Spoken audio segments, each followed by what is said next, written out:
Sami Zayn. The conversation has run rampant on CSRWrestling.com with Vince Russo's critique of Sami Zayn on Monday Night Raw. Let's get into it, Justin. Obviously, do you agree with Vince? Do you think that he's correct in saying maybe wrestling and wrestlers don't sell? Well, you think about the highest rated Raw ever. May 10th? You think about the highest rated Raw ever. I beat you to it. It's okay. No, I believe it. Well, I'm thinking of, maybe I'm wrong on my record here. I'm thinking of one of the highest Raws ever. This Is Your Life Rock. I believe it was a September. Highest segment. Okay. The highest Raw ever was an 8-1, May 10th. Well, still, the highest segments and highest full episodes tend to have a lot less wrestling. Yeah.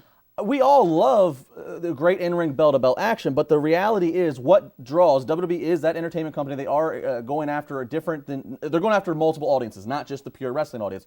So I get where Vince is coming from. I disagree with him, and and already making the assumption that Sami Zayn isn't going to evolve or isn't going to turn into something that does become a ratings grabber. I mean, Daniel Bryan arguably gets better ratings when he's not wrestling, when he's just doing yes stuff, or when he's, in the mix of being chased around by the Authority a year and a half ago. But I certainly understand where Vince is coming from in his argument. Sure. It's very hard to argue with the numbers. It's hard to argue with the numbers, and one thing that Vince has always said is ratings are king. Ratings, ratings, ratings. That's all they care about. He talked about the Monday Night Wars. He would look at the footage. He would look at the matches, but it wouldn't be the matches that would draw. And is taking a quote off of Russo's article, like you said, you can see it on CSRWrestling.com if you haven't already. He says, "I fully understand that Sami Zayn is one of the best wrestlers employed by the WWE. There is zero doubt that he is a great worker.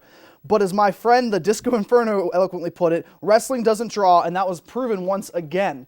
It's hard to compare today's product with the product of 15 years ago in the Attitude Era. I'm not going to try to compare the two because it's a completely different animal. You're looking at something that was drawing deep, complex storylines over a few years compared to WWE booking sometimes on a week-to-week basis. But Sami Zayn is not necessarily a superstar right now, but like you said, Justin, May 10th, 1999, at 8.1 was the highest Raw rating ever. And that main event was Stone Cold The Rock and Vince McMahon against The Undertaker, Triple H, and Shane McMahon in a 5-minute main event. Yeah. People kept watching because that storyline was already developed, those superstars already progressed, and like you said, whether it's the Edge segment with Lita, the live sex celebration that got huge ratings, whether it was This Is Your Life, WWE right now is putting wrestling on there for the die-hard fans, not for the casual fans. Sami Zayn's perfect for the NXT crowd, but it was a great match, and I'm not disagreeing with it. I enjoyed the match, but again, on what Vince is saying, and the one thing I want to respond to, I know a lot of people, the natural critique when they were bashing Vince Russo is, give him a chance. It was only 1 week. He wasn't advertised. Well, you also have to remember that match was